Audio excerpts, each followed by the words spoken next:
नमस्कार, ANB news देख रहे हैं आप। मैं हूं आपके साथ पल्लवी राजपूत और हमारे खास कार्यक्रम हरियाणा चौपाल में आप सभी का स्वागत है। और चलिए अब शुरुआत कर लेते हैं खबरों की। हरियाणा विधानसभा का शीतकालीन सत्र आज दोपहर 2 बजे से शुरू हो चुका है, जबकि शीतकालीन सत्र 4 दिन का रहेगा। इस दौरान सत्र के हंगामेदार रहने की संभावना है, क्योंकि एचपीएससी भर्ती घोटाला, युवाओं और किसान समेत कई मुद्दों को लेकर विपक्ष सरकार को घेरेगा। वहीं हरियाणा विधानसभा के शीतकालीन सत्र में 6 बिल आ रहे हैं। उनमें ज्यादातर बिल ऐसे हैं जिनमें अमेंडमेंट करने की आवश्यकता है। इसमें मेट्रोपॉलिटन काउंसिल पंचकुला का बिल है, उसमें अंबाला की जगह कमिश्नरेट पंचकुला लिखा गया है। इसके अलावा Haryana private university amendment bill 2021, Haryana schedule road and control area construction unregulated development bill 2021, Haryana pond and waste water authority bill 2021, the Haryana management of civic amenities and infrastructure deficient area outside municipal area special provision bill 2021 और the Haryana appropriation bill 2021 शामिल हैं।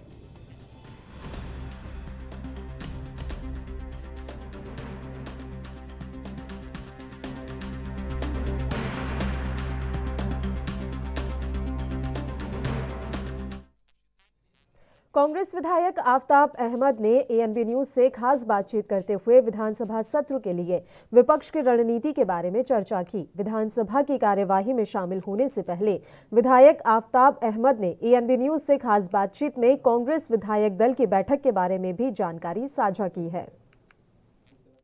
हमारे साथ विधायक दल के उपनेता आफताब अहमद हैं। आफताब अहमद से जानेंगे कि इस बैठक के दौरान क्या फैसले लिए गए हैं। आफताब जी, जो बैठक बुलाई गई थी कांग्रेस विधायक दल की रणनीति तैयार करने के लिए, सत्र जो है शुरू होगा आज से पहला दिन है आज, क्या रणनीति कांग्रेस ने बनाई है? हमने जितने भी ध्यानाकर्षण प्रस्ताव या स्थगन प्रस्ताव दिए हैं उन पे विस्तृत तौर पे चर्चा हुई और हरियाणा प्रदेश की जो यहाँ आज के दिन जो समस्याएं हैं, जो मांग हैं और जो ज्वलंत विषय हैं, उन सभी पे यहाँ आज चर्चा हुई और उसमें यही हुआ कि सरकार जो है उनसे बचना चाहती है। इस वजह से बचने के लिए कुछ कॉलिंग अटेंशन मोशन जो उन्होंने रिजेक्ट भी किए हैं। तो इसमें इसी तरीके से कहें कि अपनी आवाज़ को, जो विपक्ष की आवाज़ है, हम उसे दबने नहीं देंगे। सरकार जो बेशक कितना मर्जी उससे बचना चाहे, हमारे जो है स्थगन प्रस्ताव पे अभी तक उन्होंने वो नहीं किया। हम मांग करेंगे कि हमारा जो है स्थगन प्रस्ताव जो है मंजूर किया जाए। हम हरियाणा की जो भी समस्याएं हैं, चाहे बेरोज़गारी है, चाहे युवाओं से जुड़ी हुई हरियाणा पब्लिक सर्विस कमीशन और हरियाणा स्टाफ सिलेक्शन में जो इतना बड़ा घोटाला और जो इतना भ्रष्टाचार हुआ उसकी बात है, चाहे कानून व्यवस्था की बात है, चाहे किसानों की जो है उनको श्रद्धांजलि देने की बात है, किसानों को मुआवजा दिया जाए, उनको नौकरी दी जाए। ये है किसानों के खेत जो है बुआई नहीं हो सकी, उसमें पानी भरा रहा, डीएपी नहीं मिला, यूरिया नहीं मिला, और इसी तरीके से जो अन्य मुद्दे प्रदेश में हैं इस वक्त जो हमारे संज्ञान में आए हैं, जो जनता ने हमसे उम्मीद करती है, हम उन सभी मुद्दों को उठाएंगे। कि कौन कौन से कॉलिंग अटेंशन आपके जो हैं रिजेक्ट किए गए हैं? हमारे अभी जो राज्य में 72 जो हालात हैं सड़कों के, उनके ऊपर था, उसका इन्होंने, चाहे राष्ट्रीय राजमार्ग हो, चाहे स्टेट हाईवे हो, चाहे गांव की सड़कें हों, वो हो, सबका बुरा हाल है, वो रिजेक्ट कर दिया। इन्होंने बेरोजगारी, जो एक अहम मुद्दा है प्रदेश की जनता के सामने, उसको रिजेक्ट किया गया। इसी के साथ साथ जो अभी हमारे नंबरदार और जो थे सरबरा नंबरदार की अपॉइंटमेंट में जो फ्रीज लगाई थी, उनके कॉलिंग अटेंशन मोशन था, उसको भी ये सरकार जो है चर्चा करने से बच रही है। ये अभी तक इन्होंने कॉलिंग अटेंशन मोशन हमारे रिजेक्ट किया, लेकिन हम इनके आवाज़ को उठाएंगे, यही फैसला हुआ है। और विपक्ष के तौर पे हम अपनी बात को कहने से नहीं रुकेंगे, चाहे ये कितने मर्जी तो ये हैं उपनेता विधायक आफताब अहमद, जिन्होंने साफ तौर पर बताया कि जो कांग्रेस के कॉलिंग अटेंशन और जो ध्यानाकर्षण प्रस्ताव स्वीकार नहीं किए गए हैं, उसको लेकर जो है एक एडजर्नमेंट मोशन भी इन्होंने बताया कि बड़े महत्वपूर्ण विषय पर था, जिसको स्वीकार नहीं किया गया। उसको लेकर सदन में कांग्रेस जो है पूरी तरह से आवाज़ उठाएगी। कांग्रेस की जो ये विधायक दल की बैठक हुई है, व्यापक रणनीतियाँ बनी हैं और सदन की कार्रवाई चारों दिन ऐसा आभास मिल रहा है कि हंगामेदार होने के आसार हैं। एएनबी न्यूज़ के लिए चंडीगढ़ से कैमरामैन रिजवान के साथ राकेश। किसान आंदोलन खत्म हो चुका है, लेकिन किसानों और खापों की पंचायत जारी है। ऐसे में चरखी दादरी में भी एक पंचायत होने जा रही है। इस बारे में ज्यादा जानकारी देते हुए विधायक सोमवीर सांगवान ने एएनबी न्यूज से खास बातचीत की। कृषि कानूनों के विरोध में सबसे उग्र कदम उठाने वाले विधायक सोमवीर सांगवान हमारे साथ हैं। ये वो विधायक हैं जिन्होंने अपनी चेयरमैनी से तुरंत इस्तीफा दिया था और उसके बाद लगातार किसान आंदोलन में शामिल रहे। किसान आंदोलन अब समाप्त हो चुका है। आप जानते हैं कि कृषि कानून जो बनाए गए थे 3, उन्हें भी वापस लिया जा चुका है। अब सोमवीर सांगवान क्या कहना चाहते हैं ये हम उनसे जानेंगे। नमस्कार सांगवान साहब। सांगवान साहब, ये बताएं कि आपने कृषि आंदोलन जो कानूनों का विरोध चल रहा था, जो किसान आंदोलन था, बढ़ चढ़कर हिस्सा लिया। अब ये आंदोलन समाप्त हो चुका है, अब आगे की क्या योजनाएं हैं आपकी? ऐसा है, आज यहाँ प्रेस करने का मेरा तात्पर्य अभिप्राय ये है कि मैं 2 जनवरी को खाप दोबारा एक बहुत बड़ी सर्वजातीय सरबका महापंचायत का आयोजन होने जा रहा है चरखी दादरी के अंदर। ये देश की ऐतिहासिक पंचायत होगी। जब जब समाज के ऊपर बुराई हुई, जब जब समाज के ऊपर जुल्म आया, चाहे कृषि कानून के खिलाफ था, उसमें भी खापों का सहयोग था।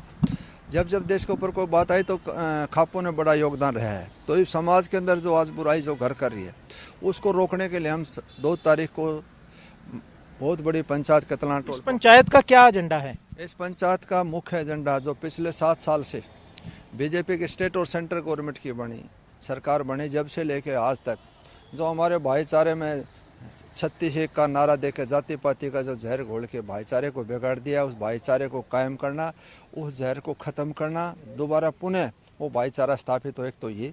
दूसरा हमारा एजेंडा है जो पंजाब की तर्ज के ऊपर हरियाणा के बच्चों के अंदर भी जो नशा घर करके आज बच्चे नशा करने लगे, उस प्रदेश की आने वाली नस्ल को, आने वाली ताकत को, हिंदुस्तान के भविष्य को बचाना, उस पर नशे पर अंकुश लगाना। तीसरा हमारा एजेंडा है जो भ्रूण हत्या है।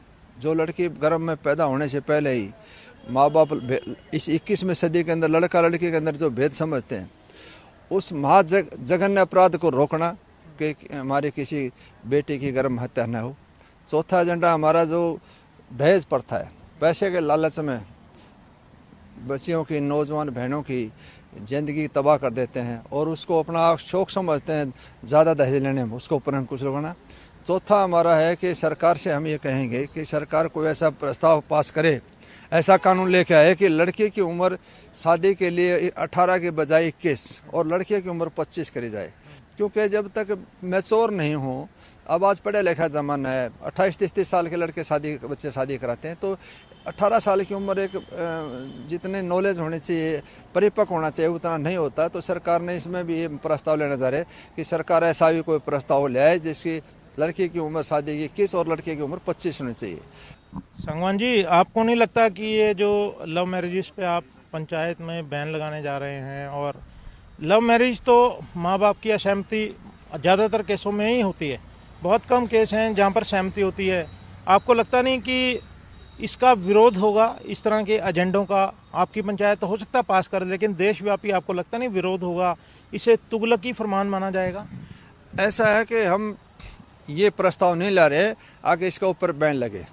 हम सरकार से ये कहेंगे, अगर इसी के कारण हमारे नौजवान बच्चे ज़िंदगी तबाह हो रही हैं, आए दिन ऑनर किलिंग हो रही है, आए दिन बच्चे फांसी खा रहे हैं, सरकार को ऐसा प्रावधान इसमें ला दे कि माँ बाप की सहमति उस शादी के अंदर हो जाए, तो फिर इस समस्या का समाधान हो जाए, ये टकराव न हो, बच्चे लुक छुप के शादी न करें, पारदर्शिता के हिसाब से माँ बाप की सहमति लिए शादी करें। किसको क्या एतराज़ है? तो ये हैं सोमवीर सांगवान जिन्होंने बात की है, बात वाजिब लगती है, क्योंकि उन्होंने कहा कि जिस तरह से लव मैरिजेस बच्चे कर रहे हैं, माँ बाप की सहमति बनाने के लिए सरकार जो है कैसा प्रस्ताव लाए। जो इनकी बातचीत से समझ आती है वो यही बात है कि यदि बच्चे प्रेम करते हैं तो माँ बाप को उनकी शादी की सहमति दे देनी चाहिए। इसके साथ आप जानते हैं कि किसान आंदोलन में पूरी तरह से सरगर्म रहे हैं सोमवीर सांगवान, और अब सामाजिक दायित्व निभाने की तरफ आगे बढ़ रहे हैं। एएनबी न्यूज़ के लिए चंडीगढ़ से कैमरामैन रिजवान के साथ राकेश गुप्ता। पेपर लीक मामले को इतनी आसानी से कांग्रेस जाने नहीं देगी। सत्र की कार्यवाही से पहले कांग्रेस विधायक भारत भूषण ने एएनबी न्यूज से खास बातचीत करते हुए कहा कि विभिन्न मसलों को विधानसभा में कांग्रेस उठाएगी।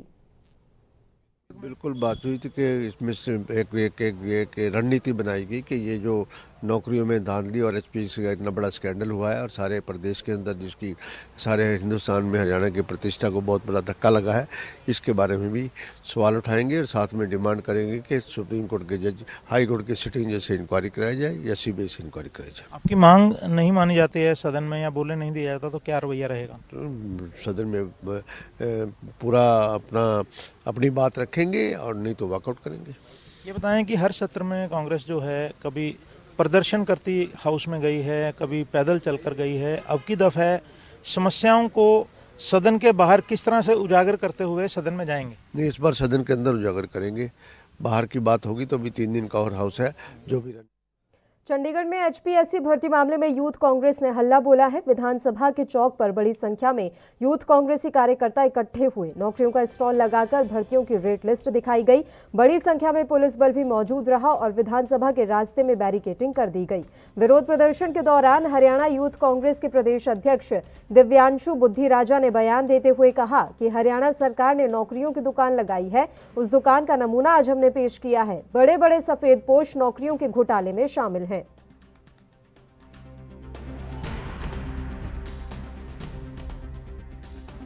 कि आज हमारे देश का, हरियाणा का युवा कहाँ जाए जब सरकार की आंखों के नीचे इस तरीके से नौकरियों की बोली लगेगी। पब्लिक सर्विस कमीशन के आदमी पैसे देते हुए पकड़े जाएंगे। एक तरफ हम ढिंडोरा पीट रहे हैं, खर्ची नहीं चल रही, पर्ची नहीं चल रही, जबकि मैं बड़े दुख के साथ कह रहा हूँ और बहुत आपको जिम्मेदारी के साथ कह रहा हूँ। मैंने विधानसभा में मसला उठाया था डबुआ मंडी, सब्जी मंडी के अंदर फल वितरण घोटाले का। मैंने कहा सरकार कहती है खर्ची पर्ची नहीं चलेगी, मैं अपनी विधायकी से इस्तीफा दे दूंगा अगर जो सरकार कह दे खर्ची पर्ची नहीं चलेगी। लोक सेवा आयोग का मुद्दा आप उठाएंगे? क्यों नहीं उठाएंगे साहब, क्यों उठाई नहीं? हमारी पार्टी ने इसके ऊपर कॉलिंग अटेंशन भी लगाया है, काम रोको प्रस्ताव भी लगाया है। 0 ओवर में भी बात करेंगे इसके ऊपर कि साहब ये तो नौकरी है जो गरीबों को फड़ अलॉट होने होते हैं, विधवाओं को मिलने होते हैं, रेडी वालों को मिलने होते हैं।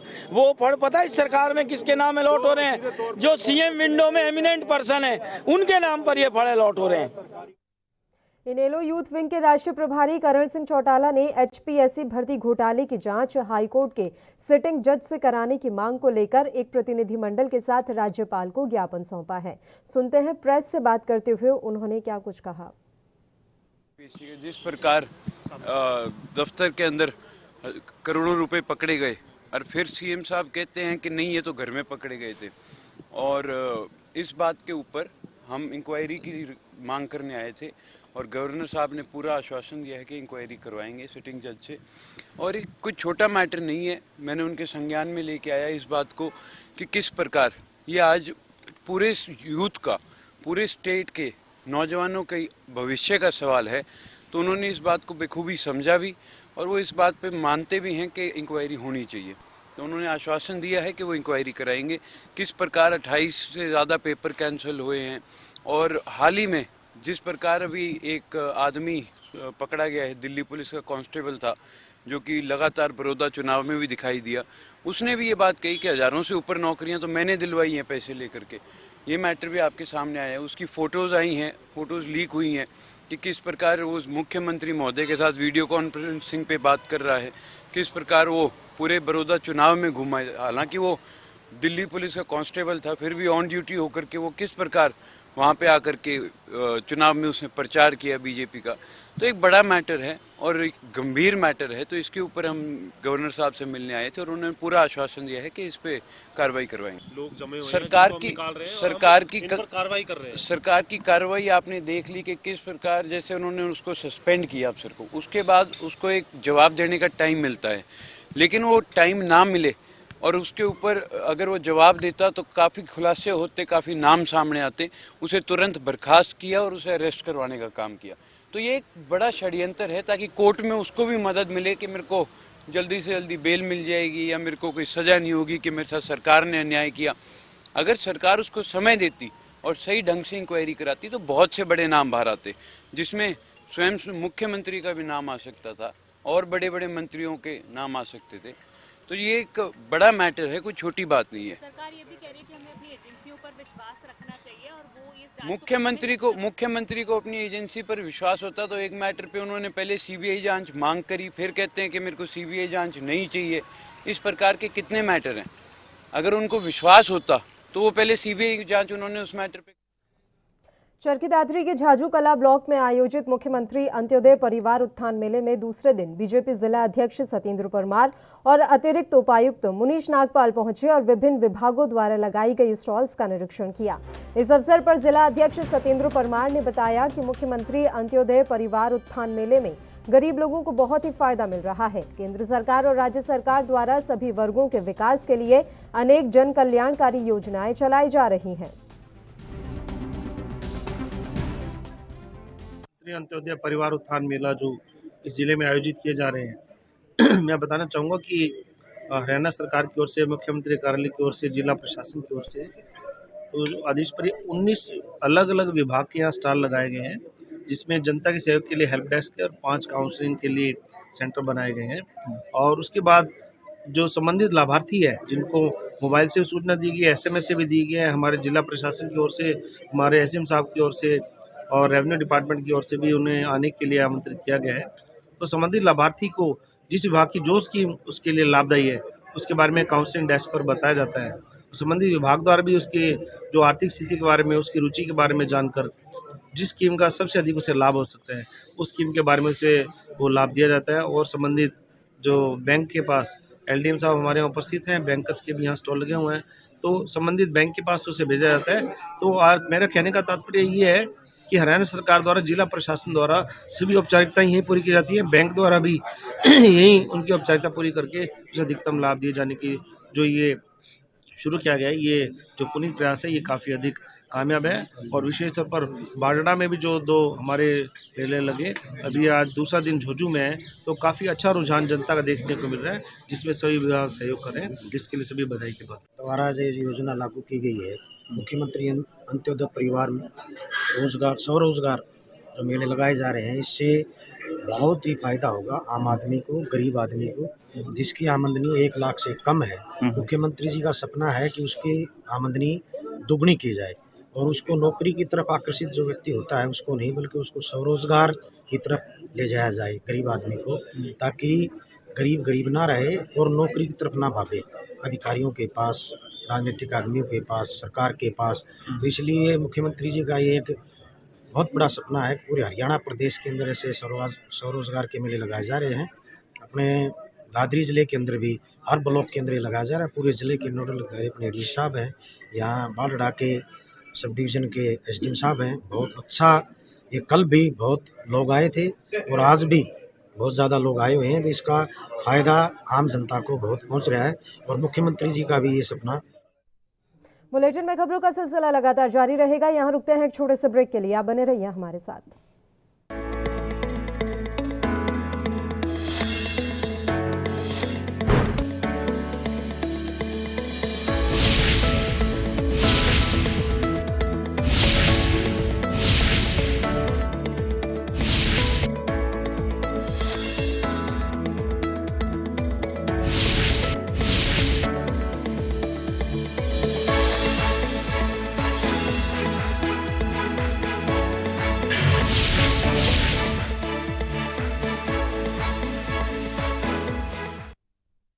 कम ब्रेक और ज्यादा खबरों के साथ देखिए ANB news in channel number पर।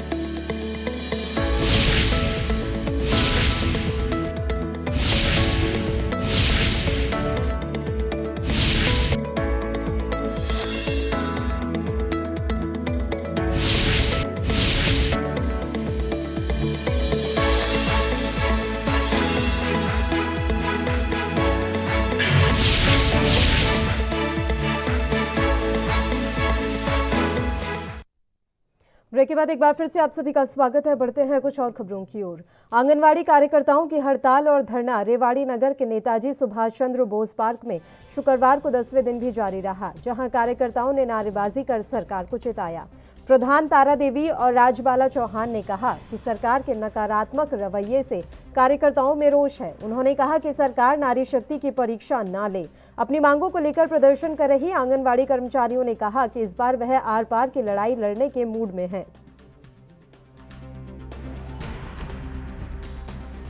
रेवाड़ी की जिला सचिव हूँ और गांव निमोट है, नाम मेरा कृष्णा है और यूनियन की जिला सचिव हूँ मैं रेवाड़ी से। ये हम बताना चाहते हैं कि जो हमारी यूनियन है, 4 यूनियन है, ये इकट्ठी होकर हरियाणा में अपने आंदोलन चला रखा है, अपने हक की लड़ाई लड़ रही है और हमें सरकारी कर्मचारी का दर्जा दो। जब तक हमें सरकारी कर्मचारी नहीं करा जाए, न्यूनतम वेतन 24,000 रुपये लागू करा जाए, सहायिका और हेल्परों का 16,000 रुपये लागू करा जाए और निजी हाथों में हमें नहीं दिया जाए और पोषण ट्रक है, इसका काम हमारी वर्करों से, बहनों से नहीं कराया जाए। ये सब अधिकारी का काम होता है। हमारा काम है कि हम अपने आंगनवाड़ी आंगन में खोल ली थी तो हम अपने बच्चों को ही संभाल सकते हैं। 0 से 6 साल तक के बच्चों की सुरक्षा करते हैं। ये नहीं कि हमारे ऑनलाइन हमसे काम करवाए। ये ऑनलाइन काम होता है हमारे ICDS अफसरों का, वो काम करे। और जब तक हमें सरकारी कर्मचारी घोषित नहीं करेंगे तब तक हम लड़ाई लड़ते रहेंगे और लड़ते आए हैं। और हमारी बहनों का ये जो बात कह कर मुकर जाते हैं, ये गद्दार है जो 2018 में लिखित में लिया था आपको श्रमिक कर्मचारी घोषित किया जाएगा। बाकी ये श्रमिक कर्मचारी घोषित नहीं किया गया है, इनका भत्ता नहीं दिया गया है और इनको TDO भी नहीं दिया गया। देश भर में सार्वजनिक क्षेत्रों के बैंकों के 9 लाख कर्मचारी हड़ताल पर हैं। सार्वजनिक क्षेत्र के बैंकों का निजीकरण किए जाने के खिलाफ all India bank officers federation और कर्मचारी संघ ने हड़ताल का आह्वान किया। यमुनानगर में बैंकों के सामने कर्मचारियों ने इकट्ठे होकर केंद्र सरकार के खिलाफ नारेबाजी की। बैंक कर्मचारी नेताओं का आरोप है कि सरकार लोकसभा में बिल लाकर बैंकों को निजी हाथों में सौंपना चाहती है, जिसके चलते समाज के गरीब और मध्यम वर्ग के लोगों को भारी नुकसान होगा। हमारा सिर्फ और सिर्फ एक मुद्दा है बैंकों का निजीकरण। बैंकों के निजीकरण के कारण हमने कल भी हड़ताल की थी, आज भी की थी और आगे भविष्य में अगर भारत सरकार ने हमारी बातें नहीं मानी तो इसे आगे भी किया जाएगा। तो कहीं आपकी बात चल रही किसी स्टेज पर? सर, बात 2 दिन पहले हमारी जो 14 तारीख को चीफ लेबर कमीशन द्वारा हमारे जो प्रतिनिधिमंडल है, जो हमारे सेंट्रल के प्रतिनिधिमंडल है, उनको वहाँ पे बातचीत के लिए बुलाया गया था, परंतु वो बात जो है किसी नतीजे पर नहीं पहुँची, जिस कारण हमें ये अपनी जो हड़ताल है वो जारी रखनी पड़ी। मैं अपने यमुनानगर ज़िले की बात करूं तो जैसे आप सभी जानते हैं कि हमारा यमुनानगर ज़िला इंडस्ट्री एरिया है, इंडस्ट्री हब है, तो यहाँ पे 2 दिनों में लगभग 500 करोड़ का लेन देन प्रभावित हुआ है। तो आगे क्या रणनीति रहेगी सर, आपकी बात नहीं मानी जाती? यदि हमारी बात नहीं मानते तो जैसे भी हमें हमारी सेंट्रल लीडरशिप का आदेश रहता है और जो भी हमारी आम जनता का हमें सहयोग, हमारे साथियों का सहयोग रहता है, तो ये हड़ताल आगे अभी 2 दिन की हुई है, फिर आगे इसके दिनों की संख्या बढ़ाई जाएगी और अगर सरकार अपने अड़ियल रवैये पर कायम रही तो ये हड़ताल अनिश्चितकाल के लिए भी की जा सकती है। केंद्र सरकार मौजूदा शीतकालीन सत्र में बैंकिंग रेगुलेशन एक्ट में संशोधन करने हेतु बिल पेश करने जा रही है। इस बिल का विरोध करने हेतु United forum of bank unions ने समस्त भारतवर्ष में इस बिल और निजीकरण के खिलाफ देश भर में 16 और 17 दिसंबर को 2 दिन की राष्ट्रव्यापी हड़ताल का आह्वान किया। आज दूसरे दिन अंबाला छावनी में सभी पब्लिक सेक्टर बैंकों के कर्मचारियों और अधिकारियों ने bank of India Rai market के सामने धरना प्रदर्शन किया। इस मौके पर बैंक अधिकारी और कर्मचारियों ने सरकार के खिलाफ जमकर नारेबाजी की।